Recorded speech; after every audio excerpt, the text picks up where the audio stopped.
जय मां संतोषी। भक्तजनों, अगर आपके जीवन में सब कुछ होते हुए भी मन शांत नहीं है, अगर मेहनत के बाद भी फल अधूरा लगता है, अगर घर में कलह है, चिंता है और बार बार ऐसा लगता है कि पता नहीं मेरी किस्मत कब खुलेगी, तो आज यह कथा संजोग नहीं बल्कि माता संतोषी का बुलावा है। यह कोई साधारण कथा नहीं है। यह उस माँ की कथा है जो धन से पहले संतोष देती है, सुख से पहले शांति देती है और चमत्कार से पहले धैर्य सिखाती है। भक्तजनों, कहा जाता है जो व्यक्ति शुक्रवार को श्रद्धा से माता संतोषी की कथा पूरे मन से बिना बीच में छोड़े सुन लेता है और अपने मन से कड़बड़ाहट निकाल देता है, उसके जीवन में माँ ऐसे रास्ते खोल देती हैं जिसकी उसने कभी कल्पना नहीं की होती। इस कथा में कोई दिखावा नहीं, कोई डर नहीं, बस एक साधारण स्त्री का जीवन है और माँ संतोषी की अदृश्य लेकिन सच्ची कृपा है जो धीरे धीरे सब कुछ बदल देती है। भक्तजनों, यह कथा केवल सुनने के लिए नहीं है, यह कथा जीने के लिए है।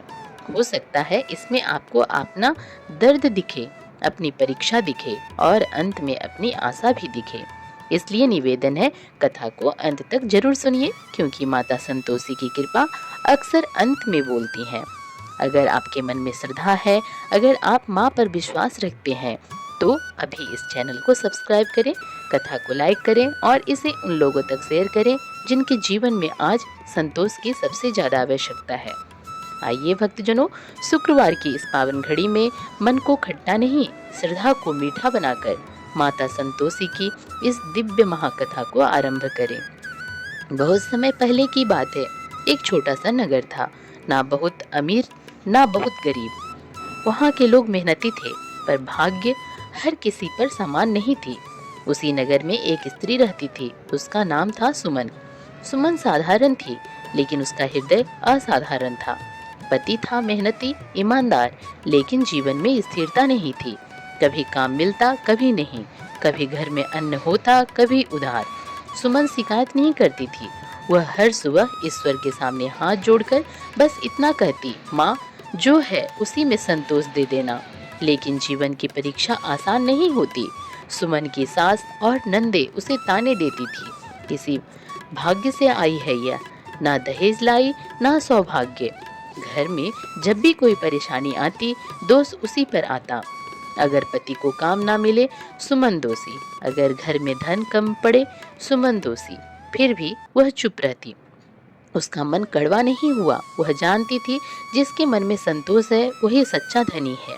शुक्रवार का पहला व्रत। एक दिन नगर में चर्चा हुई कि शुक्रवार को माता संतोषी का व्रत रखने से दरिद्रता दूर होती है, कलह समाप्त होती है और घर में सुख शांति आती है। सुमन ने पहली बार यह बात सुनी। उसके मन में कोई लालच नहीं जगा, बस एक आशा जगी।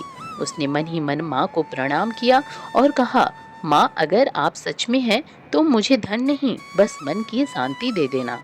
अगले शुक्रवार वह सूर्योदय से पहले उठी। घर में आटा भी पूरा नहीं था, फिर भी उसने स्नान किया, साफ साड़ी पहनी और बिना कुछ खाए व्रत रखा। पूरे दिन उसने खट्टा शब्द तक नहीं लिया, ना नींबू, ना इमली, ना ही किसी से कड़वी बात। दोपहर होते होते सास ने जानबूझकर कहा, आज तो खट्टी छाछ बनी है, पी ले। सुमन ने सिर झुका लिया, ना विरोध किया ना क्रोध, बस बोली, माँ, आज व्रत है।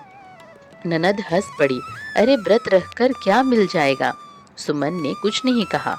उस शाम जब घर में दीप जले, उसने एक छोटे से दीपक के सामने माता संतोषी को मन ही मन याद किया। ना कोई भव्य पूजा, ना मंत्रों की गूंज, बस आंसुओं से भीगा हुआ विश्वास। उसी रात सुमन ने स्वप्न देखा, एक शांत उजली सफेद स्त्री वस्त्रों में मुस्कुराती हुई। उन्होंने कहा, बेटी, तूने खट्टे से नहीं, मन की कड़बड़ाहट से दूरी बनाई है, मैं प्रसन्न हूँ। सुमन की नींद खुल गई। आंखों में आंसू थे, पर मन में एक अद्भुत शांति। अगले दिन पहली बार उसके पति को एक अस्थायी काम का प्रस्ताव मिला। बहुत बड़ा नहीं, लेकिन ईमानदार और स्थिर। कथा यही नहीं रुकती, यह तो बस शुरुआत थी। माता संतोषी की कृपा धीरे धीरे जीवन बदलती है, तूफान की तरह नहीं, सुकून की बारिश की तरह। लेकिन अभी सुमन की परीक्षा बाकी थी।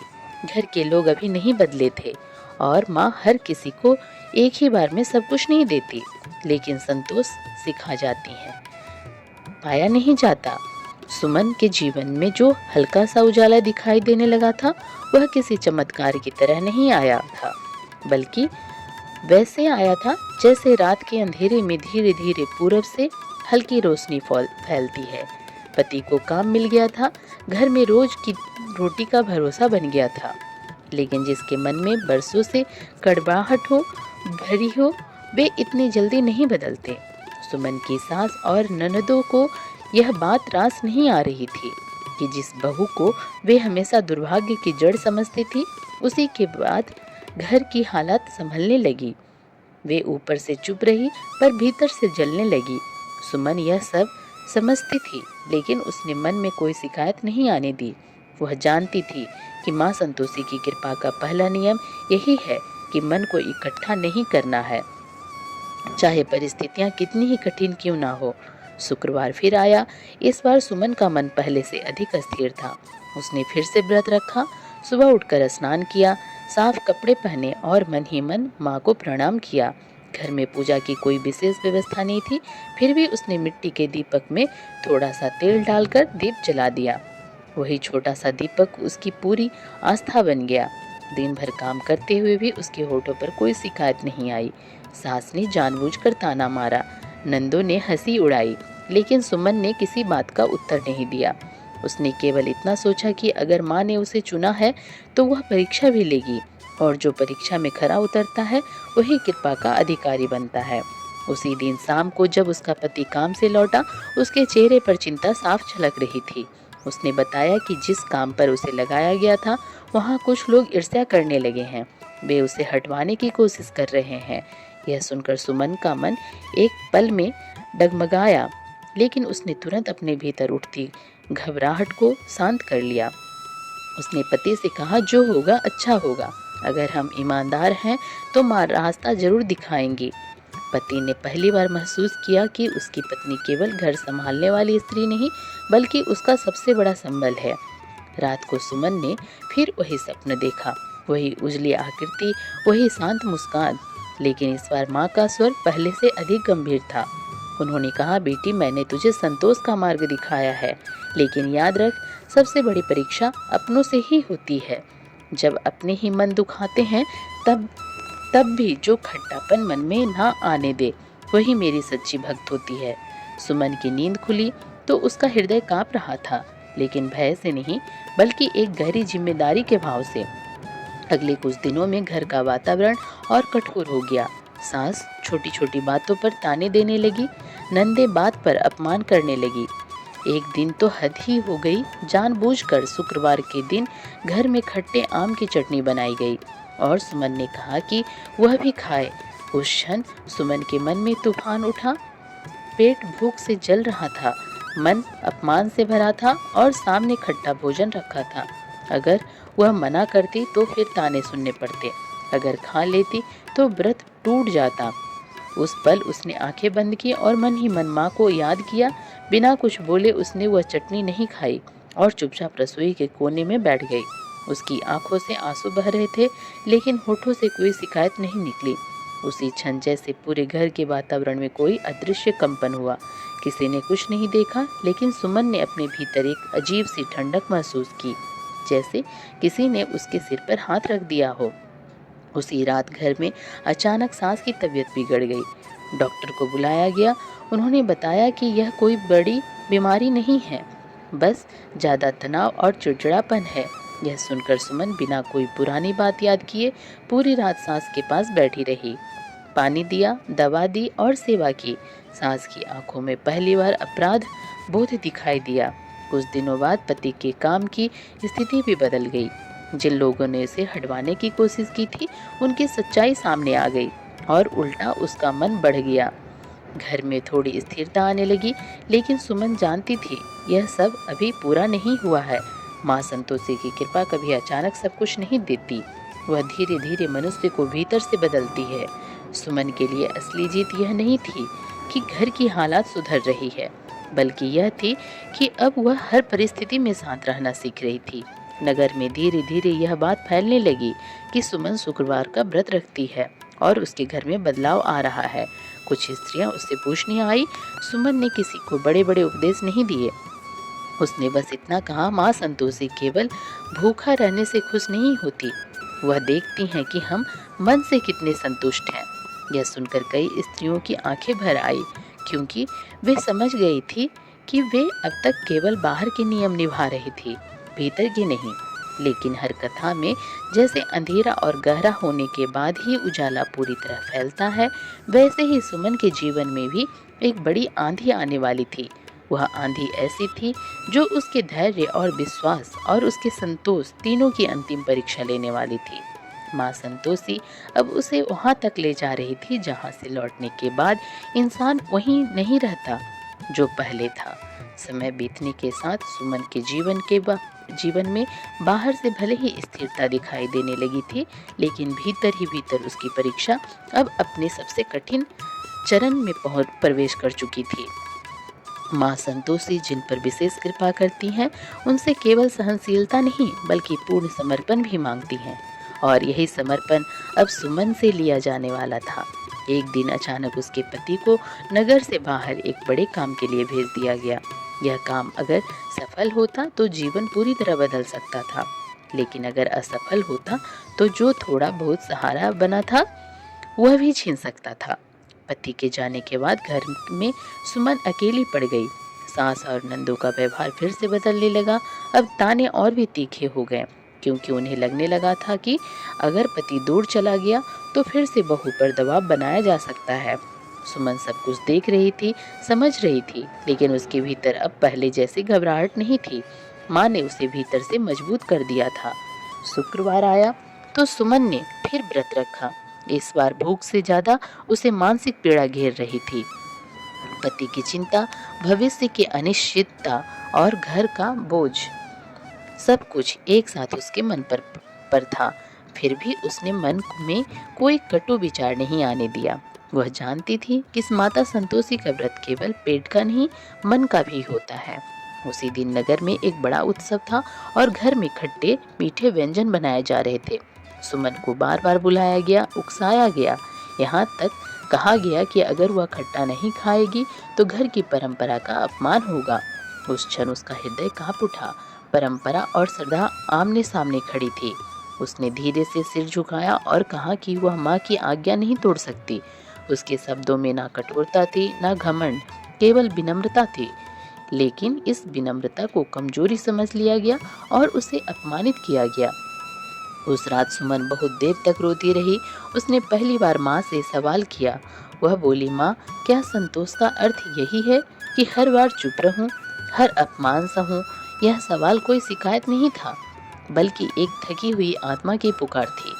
उसी रात उसे स्वप्न में माता संतोषी का दर्शन हुआ, लेकिन इस बार उसका स्वर शांत होते हुए भी अत्यंत दृढ़ था। उन्होंने कहा, बेटी, संतोष का अर्थ अन्याय सहना नहीं है, बल्कि मन में विष न आने देना है।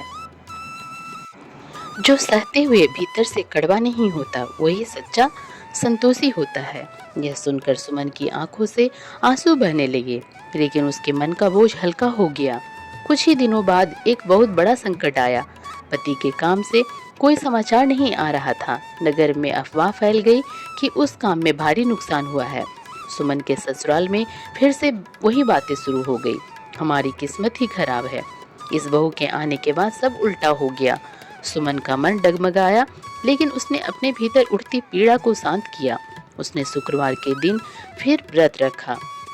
इस बार बिना किसी उम्मीद के, केवल माँ की इच्छा पर खुद को छोड़कर उसने मन ही मन कहा, माँ, अब जो होगा आपकी मर्जी। उसी दिन एक अजीब घटना घटी। नगर के मंदिर में अचानक एक वृद्ध स्त्री आई। उसके चेहरे पर तेज था, आंखों में गहराई। उसने सुमन को देखा और मुस्कुरा दी। उसने पास बुलाकर बस इतना कहा, बेटी, जब सब रास्ते बंद दिखे तब समझ लेना कि माँ ने नया द्वार खोल दिया है। यह कहकर वह स्त्री भीड़ में कहीं खो गई। सुमन बहुत देर तक वही खड़ी रही। उसके भीतर एक अजीब सी शांति उतर आई, जैसे भविष्य का डर धीरे धीरे मिटने लगा हो। कुछ ही समय बाद समाचार आया कि उसके पति का काम सफल हो गया है। न केवल सफल बल्कि उससे भी अधिक फल मिला है जितना किसी ने सोचा था। वह सम्मान के साथ घर लौटने वाला था। यह सुनते ही घर का वातावरण बदल गया। वही लोग जो कल तक ताने दे रहे थे आज मिठास से बात करने लगे।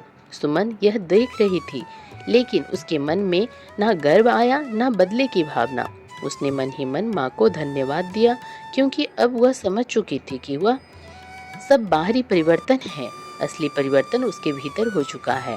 पति के लौटने के बाद घर में सुख शांति बढ़ी, लेकिन सुमन जानती थी कि माता संतोषी की कृपा अभी पूरी तरह प्रकट नहीं हुई है। माँ जब किसी को अपने मार्ग पर चलाती है तो अंत में एक ऐसा निर्णय दिलवाती है जो जीवन की दिशा ही बदल देता है। अब समय आ गया था कि सुमन केवल सहने वाली नहीं बल्कि समझाने वाली बने, और यहीं से कथा एक नए मोड़ की ओर बढ़ने वाली थी, जहाँ केवल एक घर नहीं बल्कि कई जीवन बदलने वाले थे। पति के सुरक्षित और सम्मान के साथ लौट आने के बाद सुमन के घर में बाहर से तो सब कुछ बदल गया था, लेकिन माँ संतोषी की दृष्टि केवल बाहरी सुख पर नहीं बल्कि मन की गहराई पर होती है। जिन लोगों ने कभी सुमन को तानों से तोड़ा था वही अब उसके सामने मधुर वाणी में बात करने लगे थे। सास की आंखों में अब कठोरता नहीं बल्कि एक अनाहा भय था। भय इस बात का कि कहीं उसने अपनी ही बहू के साथ अन्याय तो नहीं कर दिया। ननद भी अब पहले जैसी तीखी नहीं रही, लेकिन उसके व्यवहार में आई इस मिठास परिस्थितियां की देन थी, हृदय की नहीं। सुमन यह सब समझ रही थी, पर उसने किसी के व्यवहार पर मन में कोई कड़वड़ाहट नहीं आने दी।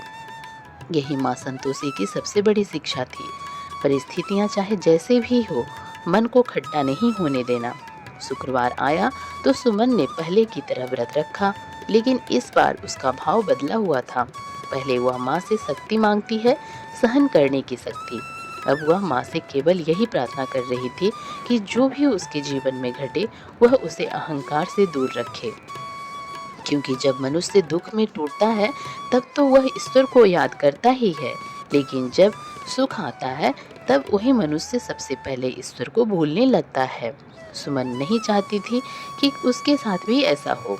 उसने पूरे दिन घर के काम किए, सास की सेवा की, ननद से प्रेम से बात की, जैसे बीते हुए दिनों का कोई बोझ उनके मन में था ही नहीं। धीरे धीरे घर में एक अद्भुत परिवर्तन आने लगा। सास जो पहले हर बात में दोष ढूंढती थी अब सुमन से सलाह लेने लगी। ननद जो उसका अपमान करती थी अब उसकी शांत वाणी से प्रभावित होने लगी। यह परिवर्तन किसी डर से नहीं बल्कि सुमन के व्यवहार से आया था। माँ संतोषी ने उसके माध्यम से घर के हर सदस्य के भीतर छुपी हुई ग्लानि को जागृत कर दिया था। एक दिन सास ने स्वयं स्वीकार किया कि उन्होंने अपने अज्ञान और अहंकार में बहू के साथ अन्याय किया है। यह स्वीकृति किसी दंड से नहीं बल्कि सुमन के संतोषपूर्ण व्यवहार से निकलती थी। नगर में अब सुमन की चर्चा केवल उसके सौभाग्य के कारण नहीं बल्कि उसके स्वभाव के कारण होने लगी थी। स्त्रियां उसके पास आने लगी, अपनी पीड़ा, अपने घर की कलह, अपने दुख उसे बताने लगी। सुमन सबकी बातें सुनती लेकिन किसी को उपदेश नहीं देती। बस वह इतना कहती कि जब मन शिकायत से भर जाता है तब सबसे पहले माँ संतोषी से दूरी बनती है। उसकी बातें साधारण थी लेकिन उसमें अनुभव की सच्चाई थी। कई स्त्रियों ने उसके साथ शुक्रवार का व्रत रखना शुरू किया, लेकिन सुमन उन्हें बार बार समझाती कि व्रत केवल उपवास नहीं है बल्कि व्यवहार का व्रत है। इसी समय एक ऐसा प्रसंग आया जिसने सुमन के जीवन की दिशा ही बदल दी। नगर में एक निर्धन स्त्री रहती थी जिसका जीवन लगातार संघर्षों से भरा था। वह भी सुमन के पास आई और बोली कि उसने बहुत व्रत किए, बहुत पूजा की, फिर भी उसका दुख कम नहीं हुआ। सुमन ने पहली बार किसी को विस्तार से समझाया कि माँ संतोषी हर भक्त को एक ही मार्ग से नहीं परखती। कुछ को वह सहनशीलता सिखाती हैं, कुछ को त्याग और कुछ को विश्वास। उसने उस स्त्री को केवल यही कहा कि वह अपनी तुलना दूसरों से करना छोड़ दे और जो मिला है उसमें माँ को देखना शुरू करे। यह सुनकर उस स्त्री की आंखों में आंसू बह निकले, क्योंकि पहली बार किसी ने उसके दुख को बिना तौलने के समझा था। उसी रात सुमन ने स्वप्न में माता संतोषी का दर्शन किया। इस पर माँ के चेहरे पर पूर्ण संतोष झलक रहा था। उन्होंने कहा, बेटी अब तू केवल अपने लिए नहीं जी रही, तू मेरे संदेश को जी रही है। याद रख, जब स्वयं भक्त स्वयं संतोष में स्थिर हो जाता है तब वह दूसरों के जीवन में भी शांति बांट सकता है। सुमन की नींद खुली तो उसका मन भावनाओं से भरा हुआ था। वह समझ गई थी कि उसकी परीक्षा अब केवल व्यक्तिगत नहीं रही बल्कि सामाजिक हो चुकी है। अब घर में सुख था, सम्मान था, स्थिरता थी, लेकिन माँ संतोषी की कृपा का अंतिम स्वरूप अभी प्रकट होना बाकी था। यह वह स्वरूप था जहाँ भक्त को केवल सुख नहीं मिलता बल्कि उसका जीवन दूसरों के लिए एक मार्ग बन जाता है। सुमन अब साधारण गणी नहीं रही थी, वह संतोष की जीवित प्रतिमा बन चुकी थी। लेकिन इस यात्रा का अंतिम पड़ाव अभी सामने था, जहां मां स्वयं अपने भक्त की परीक्षा का पट खोलने वाली थी और उसी के साथ इस कथा का पूर्ण प्रकाश प्रकट होने वाला था। समय अब एक ऐसे मोड़ पर आ चुका था जहां सुमन का जीवन बाहर से पूर्ण दिखाई देने लगा था, लेकिन मां संतोषी की कृपा कभी भी केवल बाहरी पूर्णता पर रुकती नहीं है। जब भक्त का मन संतोष में स्थिर हो जाता है तब माँ उसके माध्यम से संसार को शिक्षा देना शुरू करती हैं। सुमन के घर में अब अभाव नहीं था, अपमान नहीं था और कलह भी लगभग समाप्त हो चुकी थी। सास के व्यवहार में अपनापन आ गया था, ननद के शब्दों में मधुरता घुल गई थी और पति के मन में सुमन के लिए सम्मान गहरा हो चुका था। लेकिन सुमन जानती थी कि यह सब माँ का दिया हुआ है, उसका अपना नहीं। यही भाव उसे भीतर से विनम्र बनाए हुए था। एक शुक्रवार ऐसा आया जो साधारण नहीं था। उस दिन सुमन ने व्रत रखते समय कोई विशेष कामना नहीं की। उसने ना धन मांगा, ना यश, ना सम्मान। उसने केवल इतना कहा, माँ जब तक सांस है मन को संतोष में रखना। यह प्रार्थना कोई शब्दों की नहीं बल्कि अनुभव की थी। उसी दिन नगर में अचानक एक बड़ा संकट आ गया।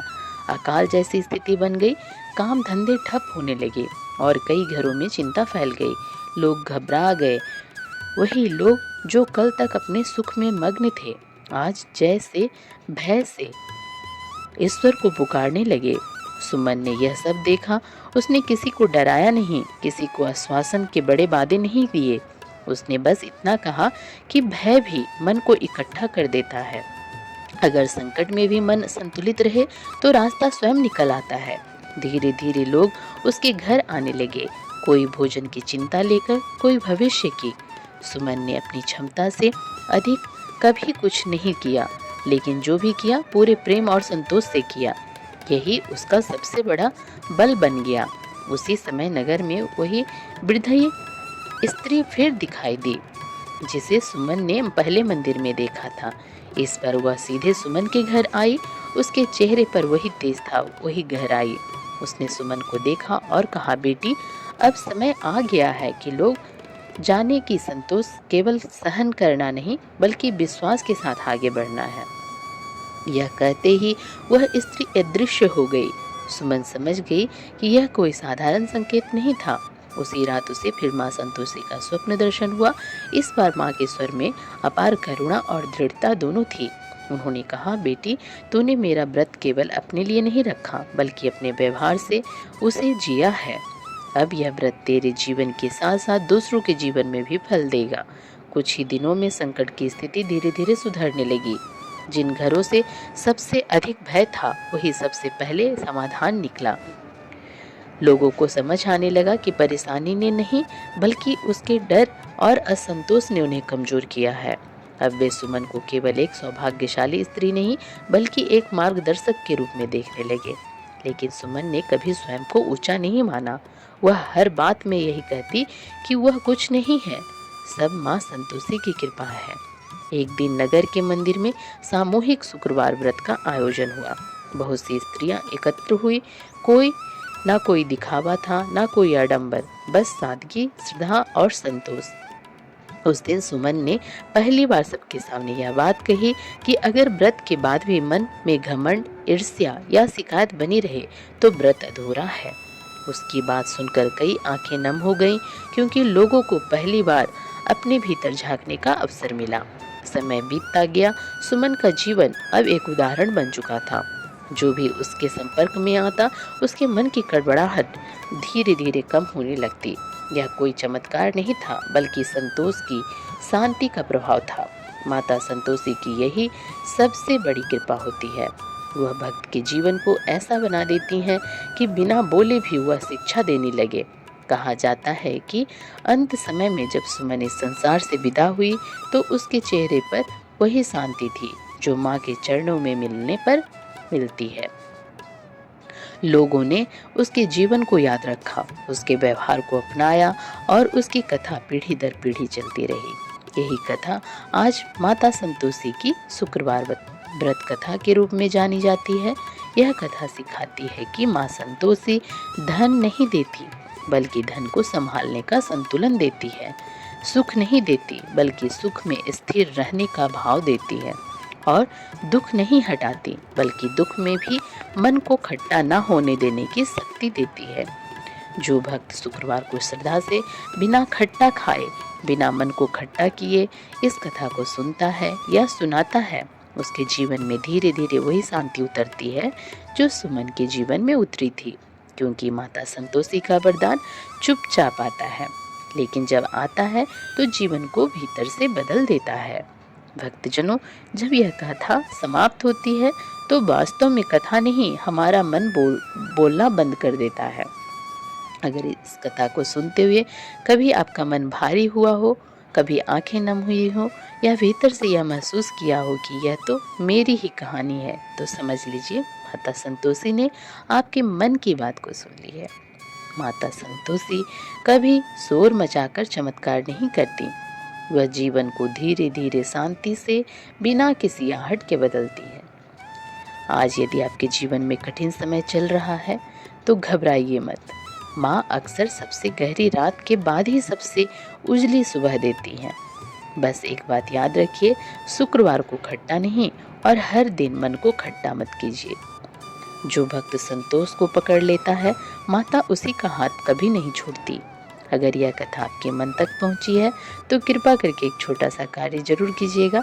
इस वीडियो को लाइक करें, चैनल को सब्सक्राइब करें और इस कथा को उन तक शेयर कीजिए जिनके जीवन में आज सबसे ज़्यादा शांति की आवश्यकता है।